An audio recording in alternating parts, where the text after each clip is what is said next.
Hi guys welcome to my YouTube channel. ఒక్కసారి ఈ గోంగూర mutton curry try చేయండి. తిన్నవాళ్ళు చాలా చేసావు అని అనాల్సిందే. ఫస్ట్ గోంగూరని బాగా వాష్ చేసుకోండి అండ్ 3 పచ్చిమిర్చి వేసుకొని గోంగూరని బాగా బాయిల్ చేసుకోండి. తర్వాత ఇలా ఆనియన్స్ అండ్ పచ్చిమిర్చి కట్ చేసి పక్కనుంచుకోండి. గోంగూరను కూడా బాగా స్మాష్ చేసి పక్కనుంచుకోండి. తర్వాత కుక్కర్ పెట్టుకొని కొంచెం ఆయిల్ వేసుకొని అండ్ పచ్చిమిర్చి, ఆనియన్స్ వేసుకొని బాగా మిక్స్ చేసి తర్వాత కొంచెం టర్మరిక్ యాడ్ చేయండి. టర్మరిక్ యాడ్ చేసిన తర్వాత మటన్ యాడ్ చేసుకోండి. మటన్ బాగా కుక్ అవ్వాలి.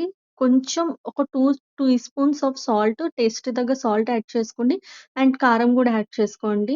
తర్వాత 2 గ్లాసుల నీళ్ళు యాడ్ చేసుకోండి. అండ్ వాటర్ యాడ్ చేసిన తర్వాత కుక్కర్ అనేది మూత పెట్టేసి ఒక 7 విజిల్స్ రావాలి. అప్పుడే మటన్ అనేది బాగా కుక్ అవుతుంది. సో, 7 విజిల్స్ వచ్చేసాయి. సో, చూసారు కదా! మటన్ అనేది బాగా కుక్ అయింది.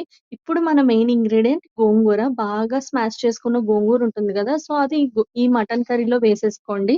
అండ్ ఇది వేయడం వల్ల నిజంగా చాలా టేస్ట్ అనేది బావుంటుంది. ఒక్కసారి గోంగూర కర్రీ ట్రై చేయండి. మీకు నచ్చుతుంది గూడా.